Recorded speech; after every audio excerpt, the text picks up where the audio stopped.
Hello again. It's day 9 of Donald Trump, you are fired.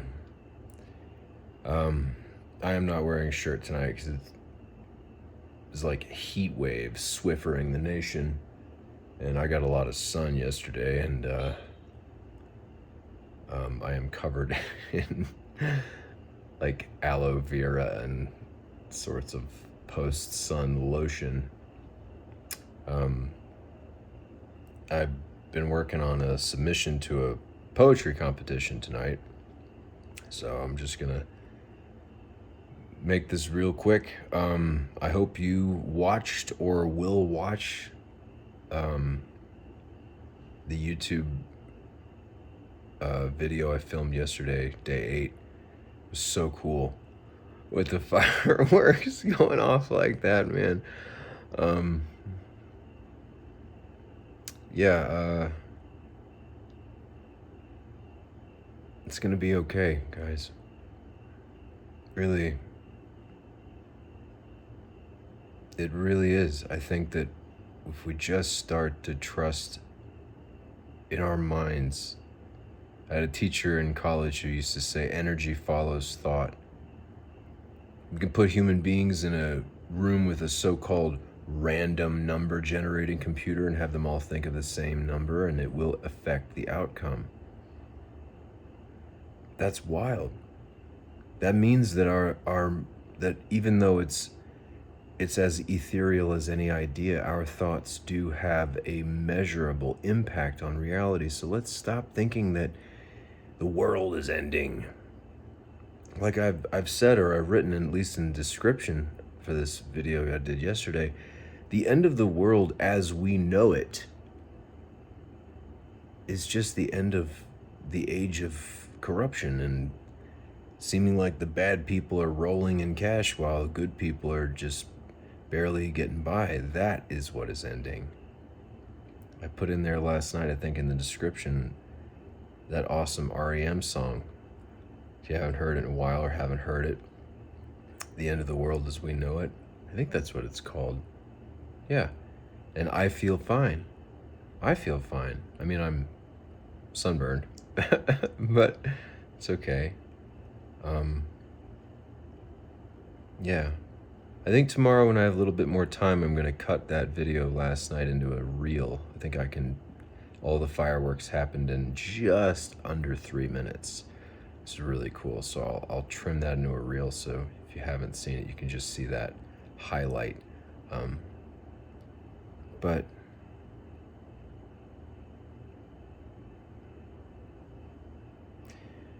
you know, most of us heard the news about Senator Lindsey Graham and what a fish kill it's turned into on the internet already, and all this scramble in DC and all. It's just, they should all be fired. You know, and I imagine that if I could have had a private conversation with him off the record, I imagine that he, if I asked him, why'd you turn the tables on your song and dance about Trump, I bet you that he would have said, because I had to work with what I had to work with, and I couldn't single-handedly do anything more than immolate myself and my career. I feel the truth of that in his now absence. I didn't personally like him, but I didn't hate him either. I didn't hate him. I don't hate Donald Trump.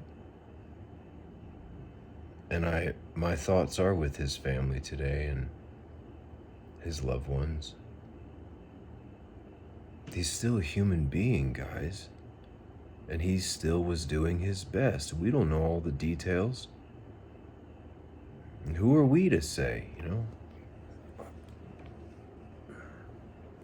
You know, I mean, yes, I would not have done that, but I would have just said, all right, this is going to be my flame out. But because I can't work with a guy like Donald Trump. he's insane in my opinion. He's a really twisted person. I'm not gonna kowtow to that, but I'm different, and I don't want to be in politics. Um,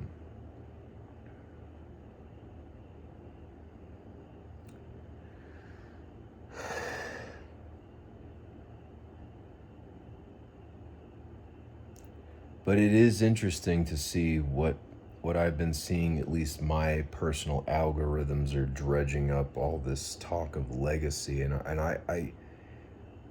I've been talking about that too. It is unfortunate that people like Mitch McConnell just appeared again out of nowhere, and everybody was saying that he might have, you know, been terminal in some way, and it's amazing how much damage has been done to public trust that it even crossed my mind. Is this like some AI operation? You know, is that what this is? Is this like what they call a deep fake? I don't know.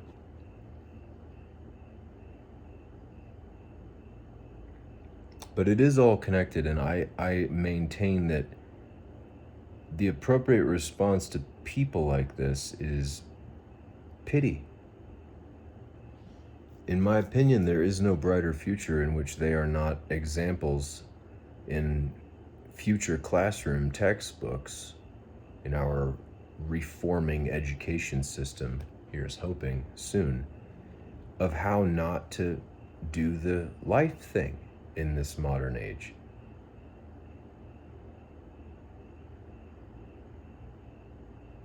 Our society is very sick right now.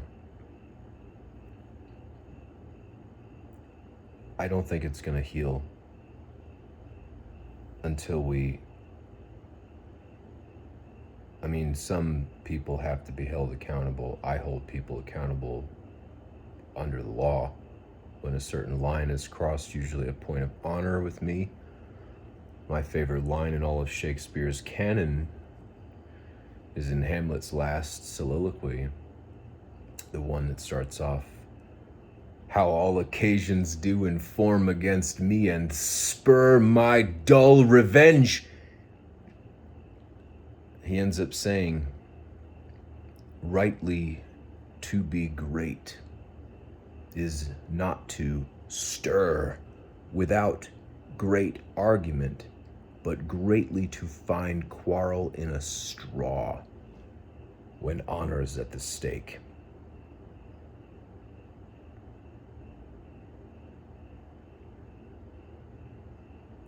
A point of honor, it used to be in healthier societies in the past. They had their own issues and they didn't have any knowledge of forensic medicine or anything. That's why people carried a blade on them and stuff like that, because it was dangerous, you know.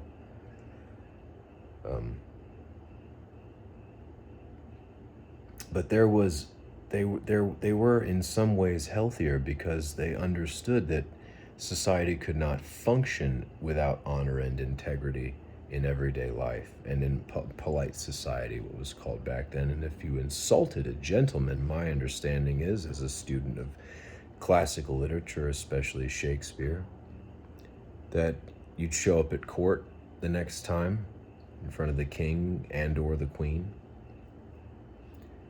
and that gentleman might come up to you having heard about the insult, and he might take off his white glove or whatever. Maybe he was wearing gray gloves, who knows, but he took off his glove and he threw it at your feet. And people, that's a challenge. And you, as that person with that gauge, they used to call a glove a gauge, at your feet, you had to pick that up. And then that dude who threw the glove, his friend would talk to your friend, your witness, your second, they called it, and it would be a decision of, is it going to be pistols or rapiers at dawn? And that guy that you insulted, if you spoke false of him, he would show up there, dawn, laser focused, with his higher power as his witness, and he would run you through somehow, some way. And if you were dishonest or something, you had lied or you'd slandered him, you would be there all and that would probably be the end of your life. Now, I don't support that. That's barbaric. But a lot of what's happening in this country now is barbaric also. It is. It's very important that we don't lie, that we don't cheat, that we don't steal. Even if it happens to us, it's really, really important. Because who in their right mind would want that to happen to them? No one would. And that ties back into that whole golden rule thing. I don't want this to become more of a reality. Even when it comes to little things like swatting bugs. Do you want a giant hand coming out of the sky, and or a meteor hitting the? No. Why would you bring that into reality then? It messes with our own peace of mind. And I've said this before, we can't feel it, but then we end up at the doctor later on. We don't know why we're so upset. Yes, you do. You just don't want to face it. You want to rub shoulders with the reality of it. So, yeah, even if it happens to us, it's okay. It's all right. Everybody gets hurt. We don't get out of this without some skinned knees, some bumps and bruises, some heartbreak. That's not a reason to spill it onto others. That's what baboons do. Literally, that's what they do. The big one will get spurned by a female or something. He'll go and just deck the next smallest one. He'll go deck the next smallest one like a waterfall. Scientists have watched this happen. I'm reading a book about it right now. Excuse me. And that's kind of like what it's like in corporate America. It's like the big dog will come in, he's had a bad day, and like it spills onto his secretary and onto her kids and this and this, and then on to other kids at school. They go and they get bullied. And it's like this waterfall of negative energy. It's bad karma. Talked about that. I think it's the job of the artist to absorb some of that darkness and turn it into something beautiful. What a noble calling and privilege and great burden to bear it is.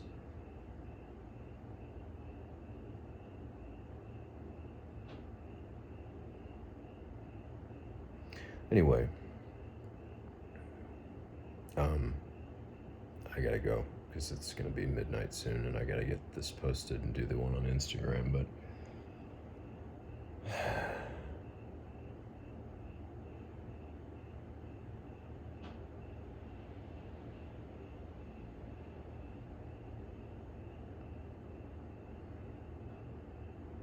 yeah,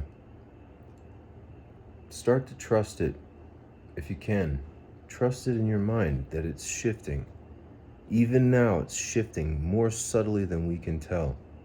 That whole thing with the fireworks was super cool because that's been the experience I've had more and more over the last, how many years was it since the whole thing at the MoMA? I'm not going to talk about that specifically, but my spirit woke up on the escalator at the Museum of Modern Art in New York on August 16th, 2007. It was wild. It's one of the wildest things that ever happened to me, and I was at the end of my rope, and it was only because my bike had been stolen the day before in broad daylight on 3rd Avenue, and the cops saw the guy on the way to the call, and I almost went in the window of the cruiser at them because they had seen a guy he didn't have an Allen key to put the seat down. It was way too big for him. And it was a GT full suspension mountain bike, a red mountain bike with purple rims. And they just drove past the guy.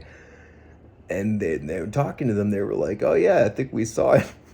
And I was like, what? And only because that happened. It's the most important experience I ever had. So really, we're at the point where it's like, feel like we're at the cliff's edge, and it is starting to shift, guys. So let it shift here. Let it shift here today, a little bit. You know what? I think it is. I think it's all going to work out. Even if you just live with that idea for a few seconds, even just as long as it takes you to take a deep breath with that thought.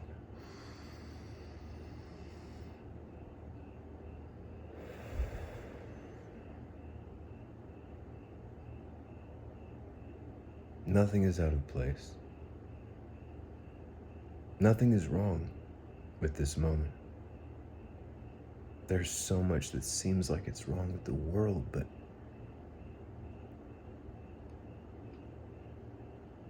we would not know the light without the darkness. And even as it seems in the universe out there, in the greater physical universe, that the darkness is spreading and we have all this stuff, we don't know, dark matter, dark energy, and accelerating and all this.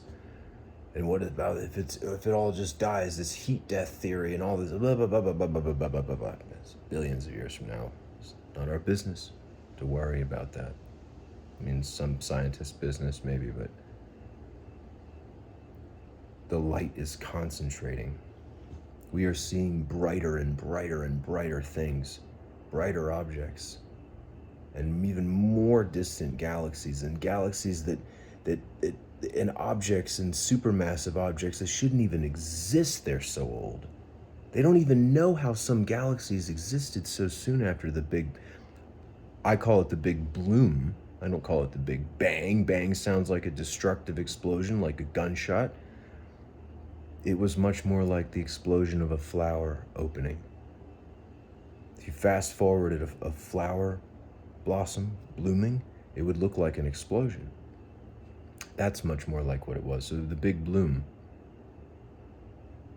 there's things that existed so soon after that it doesn't make any sense. Yeah. If you ever meet a wise fellow, and I mean, when I say fellow, I mean it in a gender neutral sense. I don't want to quite say comrade. People are screaming about communism now again. But if you meet a wise member of our species, almost all of them will say, yes, one of the things I know the most is how much I don't know. There is certainty in the uncertainty. I am certainly uncertain. And yet, from really owning that and abiding in that with some sort of underscoring of trust, it is possible to just kind of, oh, okay, I see how it is. Just like with those fireworks. That's to me, that doesn't have to mean anything to you. You might have rolled your eyes. Fine.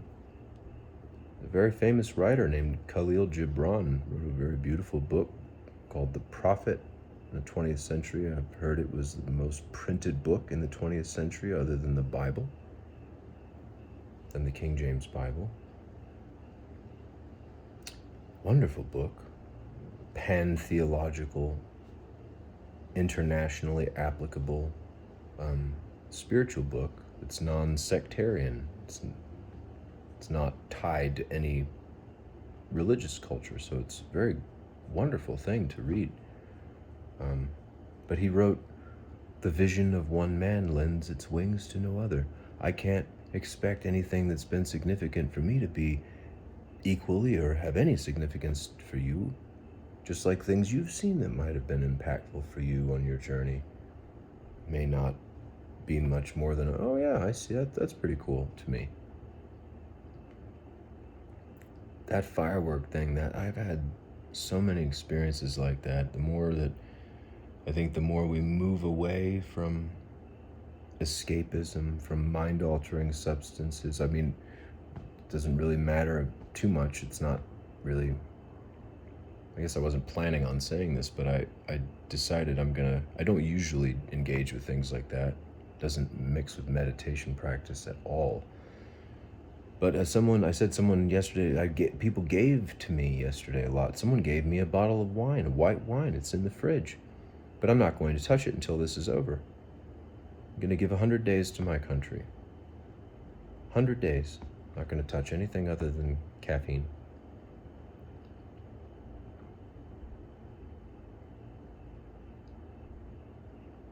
And the more we are just at rest and at peace and synchronized, kind of, and the mind becomes quieter and quieter, the more these things happen, the more that the will of the individual quiets down, the more that this chattering thing in here relaxes, the more that the will of the one synchronizes with the will of the big one. Because when we are not here to think thoughts like better, worse, good enough, wrong, right, whatever, when we are not here to lay over reality our hierarchies and our programming from the society since we were so young, there's still consciousness.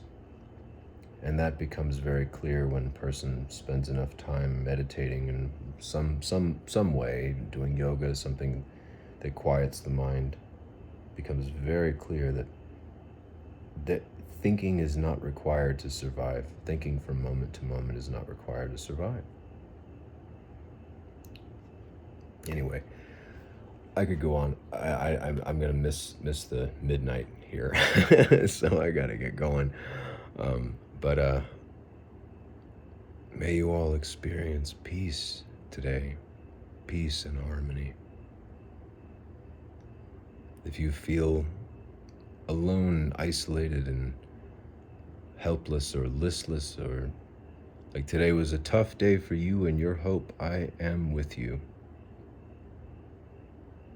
I had a little time today where I felt like, oh, no one's watching this. Oh, is not going anywhere. And oh, my follower count is going down. And it's ridiculous. That's ego. I know that. My follower count actually went from about 150, where it was sat for many years, to over 1,000 within the last couple of months. I don't know how that happened. I just started getting bombarded with follow requests.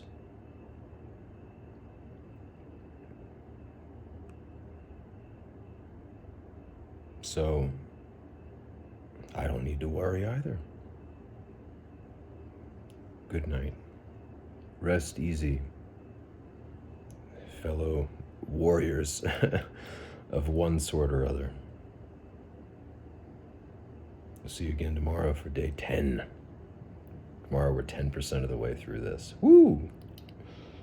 It's been cool so far. Yeah, that's it. I'm gonna go. Gotta do the Instagram thing real quick. Okay, bye.